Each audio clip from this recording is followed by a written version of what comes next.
Oke, Assalamualaikum warahmatullahi wabarakatuh. Apa kabar semuanya? Selamat datang kembali di perkuliahan Robi Awaludin. Pada mata kuliah Manajemen Rantai Pasok kali ini, kita akan membahas tentang pengelolaan transportasi dan distribusi dalam rantai pasok. Sebelum itu, saya mengucapkan minal aidin wal faidin, mohon maaf lahir dan batin.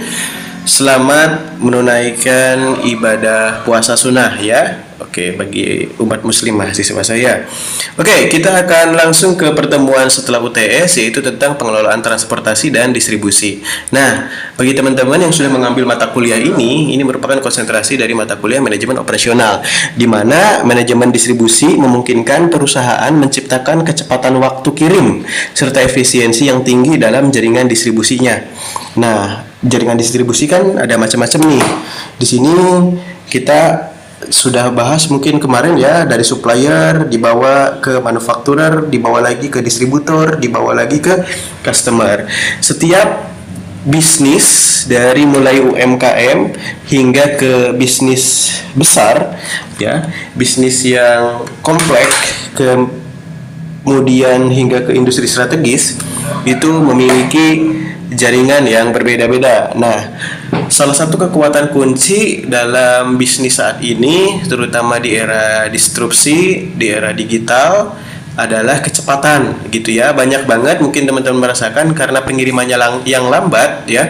Karena pengiriman lambat, kita beralih dari satu brand ke brand lain gitu ya. Dari satu produk ke produk kompetitornya, itu karena produk yang pengirimannya lambat gitu ya. Jadi ini merupakan inti ya, atau bagian dari rantai pasok yang tak terpisahkan gitu ya. Nah, lalu kemudian salah satu faktor yang menentukan produk yang kompetitif di pasar adalah kemampuan untuk mengirimkan produk ke pelanggan secara tepat waktu ya. Jadi pengiriman tepat waktu itu adalah kunci gitu ya, dalam jumlah yang sesuai dan dalam kondisi yang baik gitu ya. Teman-teman mungkin sekarang yang aktif di sosial media kemarin-kemarin lihat ada ibu-ibu yang komplain ya dengan kurirnya, padahal kurirnya itu tidak salah apa-apa ya, yang salah adalah sellernya. Mungkin banyak sekali komplain seperti itu dikarenakan sellernya mungkin ada ketidaksesuaian pengiriman, baik sengaja ataupun tidak sengaja. Nah, tapi yang disalahkan kurir. Nah, kenapa seperti itu? Itu karena literasi digital bisnis yang masih rendah di kalangan Indonesia, sehingga dianggap ini penyebabnya adalah kurir. Tapi padahal bukan kurir yang menyebabkan ketidaksesuaian permintaan dan jenis barang yang diminta.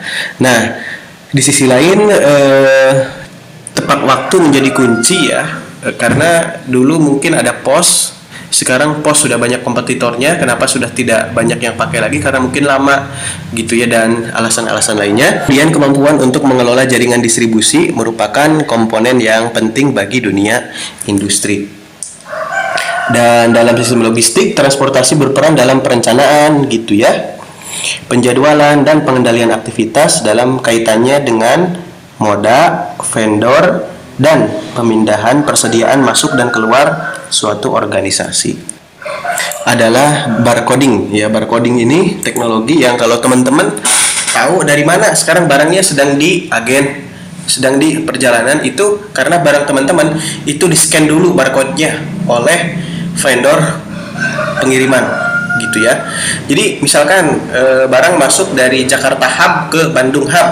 Nah, itu pas di Bandung Hub mau dikirimkan lagi keluar sesuai dengan tujuannya, itu barang di scan dulu barcode-nya, lalu dari situ connect ke sistem datanya perusahaan, lalu kita sebagai user itu bisa melihat barang itu ada di mana. Lalu ASRS ada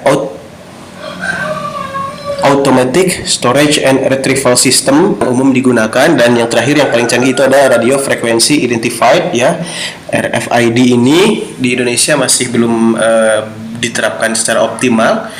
Ini contohnya kalau teman-teman masuk tol itu tanpa harus ngetap kartu ya. Jadi ada sensor RFID yang ditempel di kaca, namun ini masih dalam proyek pengembangan kalau di Indonesia. Nah, sampai sini teknologi dalam hal transportasi sudah sangat begitu canggih sehingga memudahkan konsumen dan produsen untuk berbisnis. Nah, jaringan distribusi sering dianggap sebagai fasilitas fisik ya, dan fasilitas pengangkutan dengan operasi cenderung terpisah gitu ya. Nah, saat ini jaringan distribusi merupakan bagian integral dari kegiatan supply chain management. Artinya distribusi itu merupakan bagian dari supply chain management yang sangat penting, memiliki peran strategis sebagai titik penyalur produk maupun informasi dan untuk menciptakan nilai tambah gitu ya. Di sini ada ilustrasi gedung penyimpanan, gudang, dan moda pengiriman sesuai dengan konsumen yang dibutuhkan. Bayangkan jika kita berbicara dengan faktor-faktor yang inti pada komoditas bahan kebutuhan pokok, misalkan beras, ya BBM, 1 poin aja tersendat ya dalam transportasinya, maka terjadi kelangkaan. Ya, kenapa terjadi kelangkaan? Karena transportasi terhambat gitu ya. Ada yang main-main di sini ditimbun ya, tapi kita bicara tentang transportasi tersendat, kelangkaan permintaan, harga naik ya, dan akan menimbulkan ketidakpastian pasar. Nah, itu penyebab dari sistem transportasi yang memiliki keterlambatan atau kekeliruan, maka jangan sampai seperti itu terjadi. Fungsi dasar manajemen distribusi dan transportasi.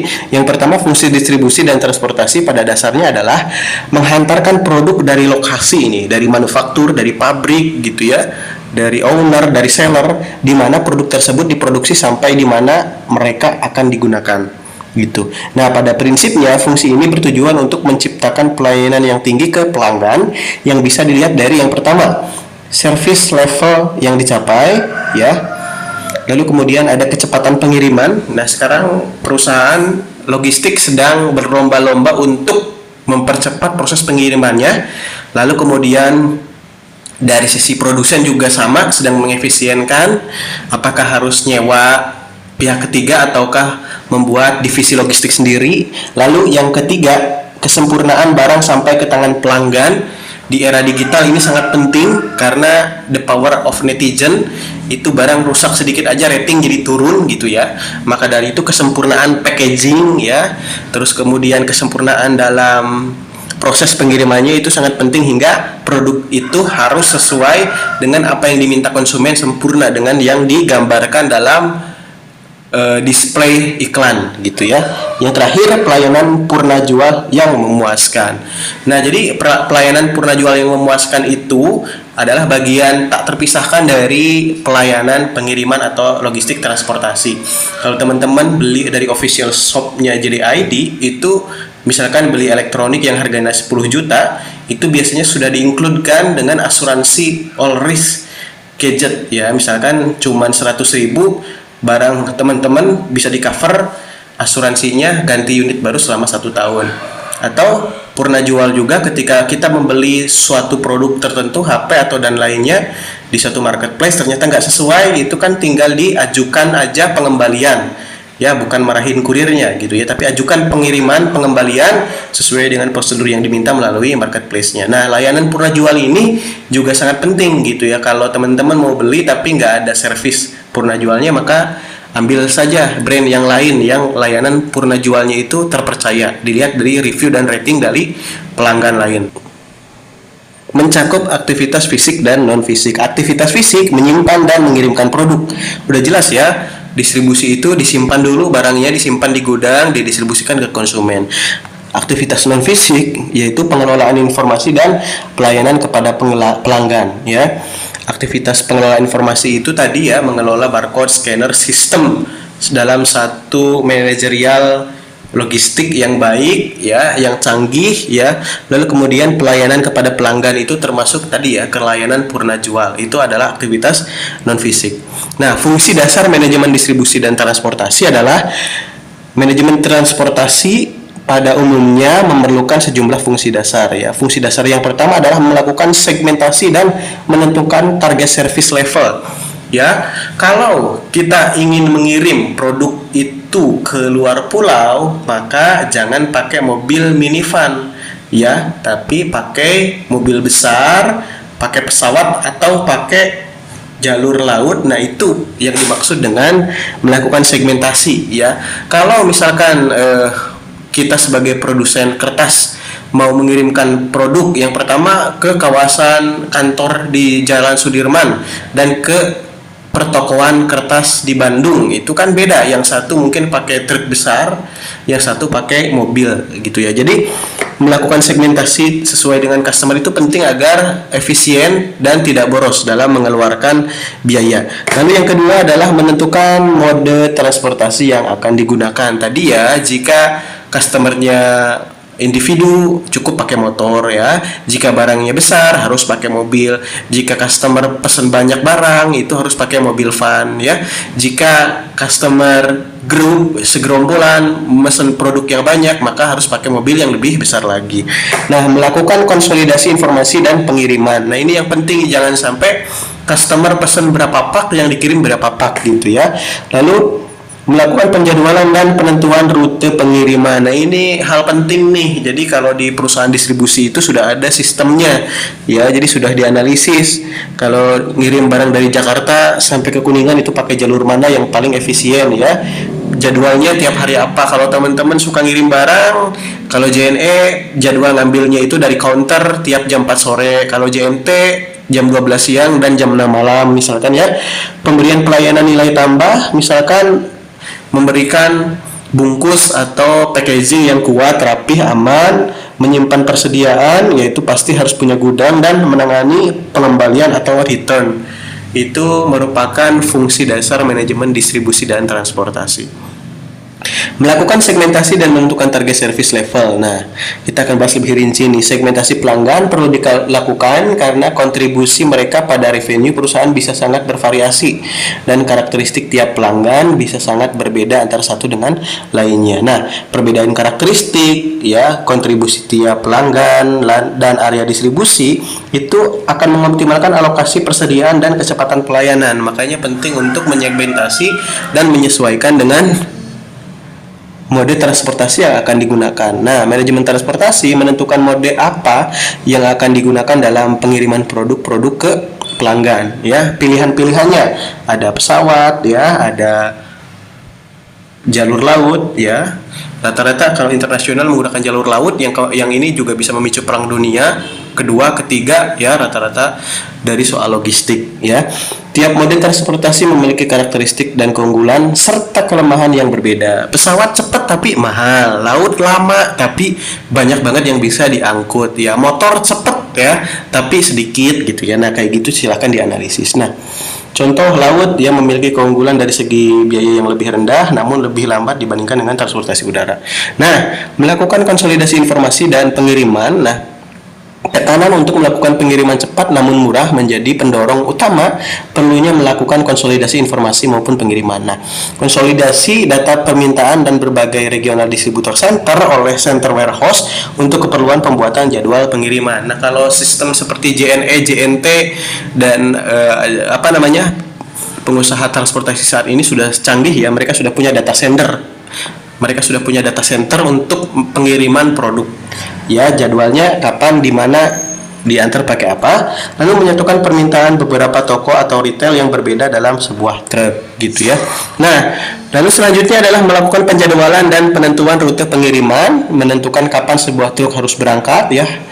Lalu kemudian rute mana yang harus dilalui untuk memenuhi permintaan dari sejumlah pelanggan yang tadi ya. Nah, tadi kita udah bahas. Lalu memberikan pelayanan nilai tambah yang mencakup pengepakan atau packaging dan pelabelan atau labeling harga, kemasan, dan informasi fragile atau yang lainnya. Lalu kemudian ada menyimpan persediaan. Nah, jaringan distribusi selalu melibatkan proses penyimpanan produk baik di gudang pusat ataupun di gudang regional. Nah, di Kuningan kan misalkan Jalan Siliwangi ada gudang JNE ya, yang di Ciloa itu ya, atau di JNT ya, yang sekarang pindah ke Ciporang ya kalau nggak salah. Nah, itu termasuk contoh dari gudang yang dimiliki oleh regional. Apalagi di pusat, apalagi di hub itu pasti ada gudang yang lebih besar ya.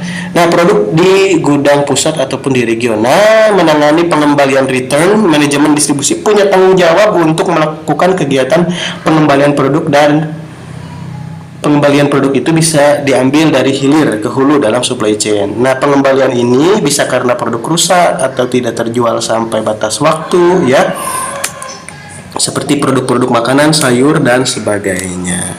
Nah, Ini merupakan pilihan dari mode transportasinya, ada via pesawat, ya, kereta dulu ya. Kalau Belanda itu mengoptimalkan sistem kereta karena lebih efisien, lebih cepat tanpa hambatan ya. Makanya kalau teman-teman jalan-jalan ke Belanda itu selain dari sepeda, mereka mengoptimalkan pada tram ya atau kereta. Ya, banyak banget subway di sana. Lalu kemudian ada kapal laut. Nah, kapal laut ini mayoritas dalam pengiriman internasional menjadi titik tumpu ya. Laut Cina Selatan ya, Selat Bosporus gitu ya, atau Selat Terusan Swiss itu menjadi titik tumpu ya.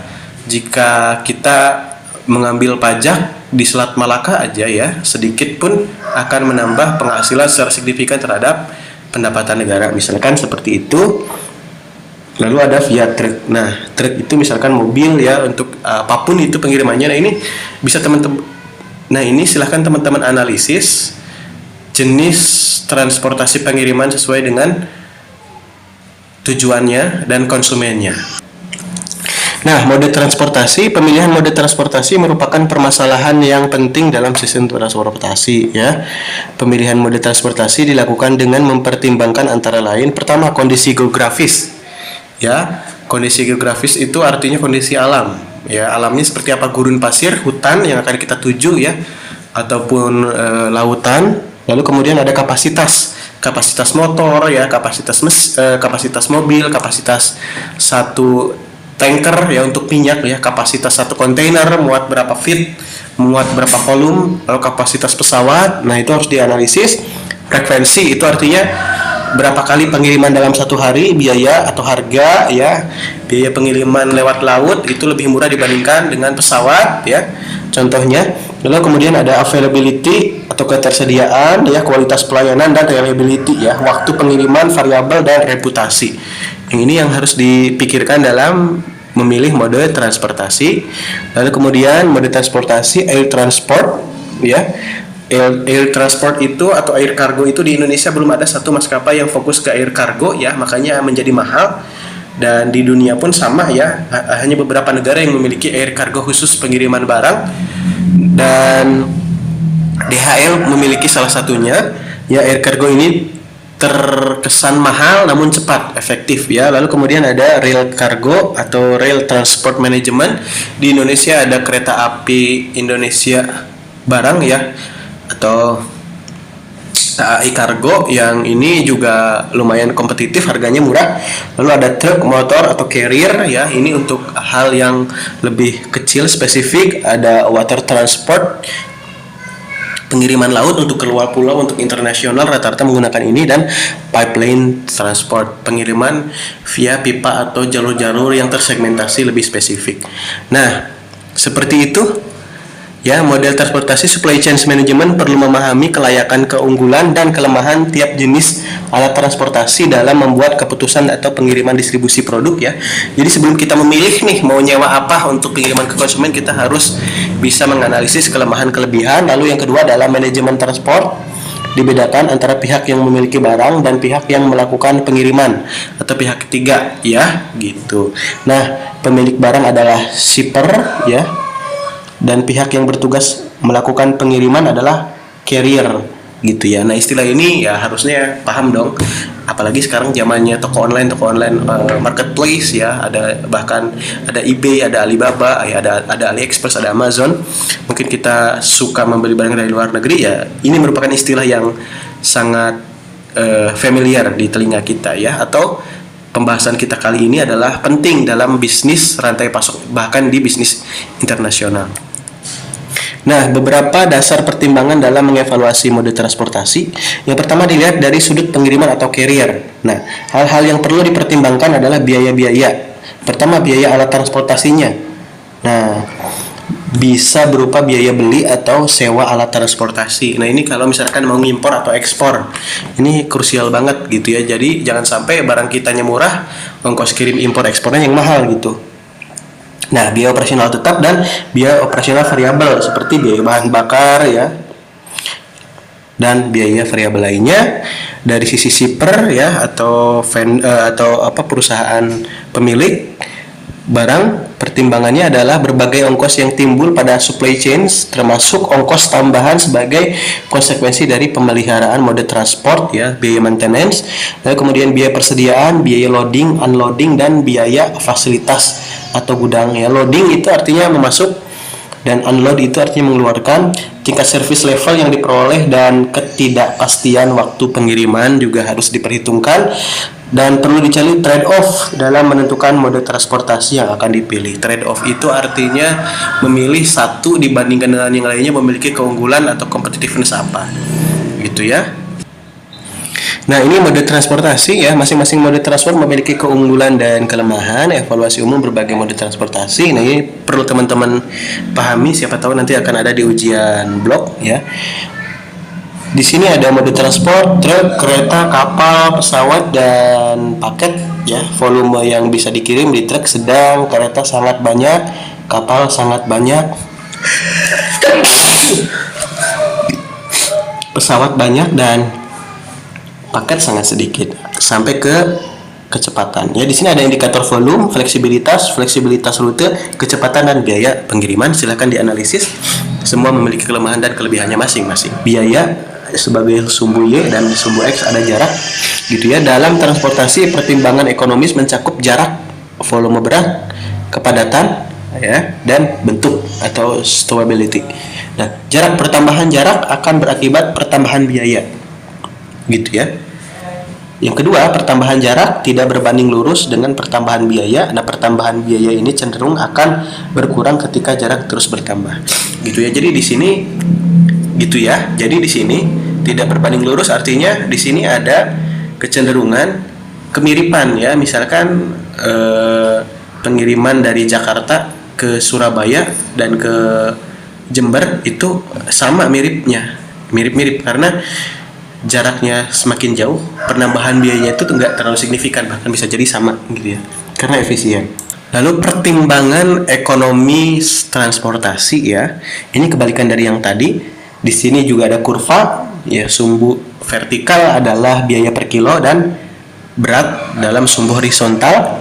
Volume dan berat barang atau produk akan berpengaruh ekonomis transportasi, yaitu biaya persatuan berat barang.